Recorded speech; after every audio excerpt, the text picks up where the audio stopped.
ओम साईं राम। आज हम आपको ले चलेंगे एक ऐसे दिव्य क्षण की ओर जहाँ शब्द नहीं, स्वयं बाबा की कृपा लिख रही थी। यह केवल एक ग्रंथ का लेखन नहीं था, यह श्रद्धा, सब्र और विश्वास का जीवंत रूप था।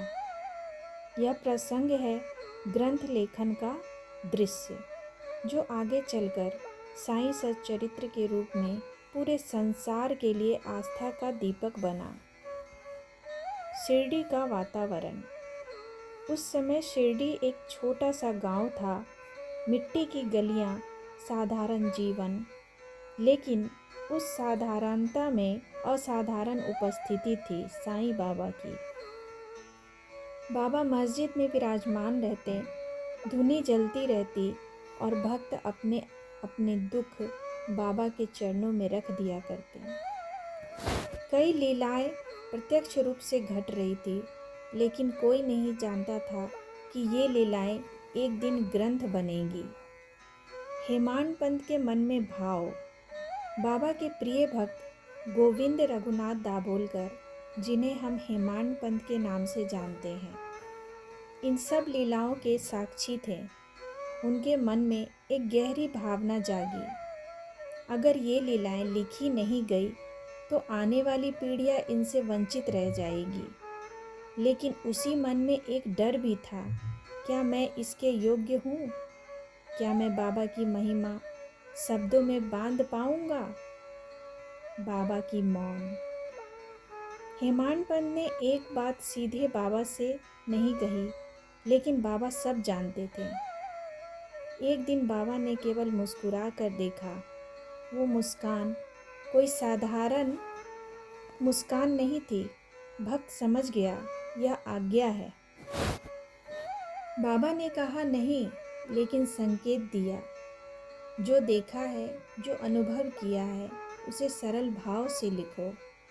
न अलंकार, न विधता, बस सच्चाई। लेखन का दिव्य अनुभव। जब लेखन प्रारंभ हुआ तो यह सामान्य लेखन नहीं था। हेमाड पंत स्वयं कहते हैं, कई बार ऐसा लगता था जैसे कोई अदृश्य शक्ति उनसे लिखवा रही हो। शब्द अपने आप बहते, घटनाएं अपने आप क्रम में आती। कभी कभी लेखन रुक जाता और तभी कोई लीला घटती जो अगले अध्याय का मार्ग दिखा देती। ऐसा लगता था मानो बाबा स्वयं लेखक बन गए हों। ग्रंथ का भाव और उद्देश्य। इस ग्रंथ का उद्देश्य चमत्कार दिखाना नहीं था। इसका उद्देश्य था भक्त को संभालना, टूटे मन को जोड़ना और विश्वास जगाना। हर अध्याय यही सिखाता है, श्रद्धा रखो, सब्र रखो और बाबा पर छोड़ दो। आज जब हम इस ग्रंथ को पढ़ते हैं तो ऐसा लगता है जैसे बाबा हमसे सीधे बात कर रहे हों। ग्रंथ का यह दृश्य हमें सिखाता है, जब कार्य ईश्वर की प्रेरणा से होता है तो वह अमर हो जाता है। श्रद्धा और सब्र के साथ लिखा गया यह ग्रंथ आज भी करोड़ों भक्तों का सहारा है। ओम साईं राम। यह ग्रंथ लिखा नहीं गया, यह बाबा ने स्वयं लिखवाया।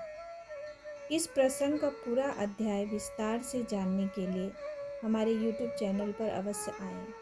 ओम साईं राम। बाबा की कृपा आप सभी पर बनी रहे। ओम साईं राम।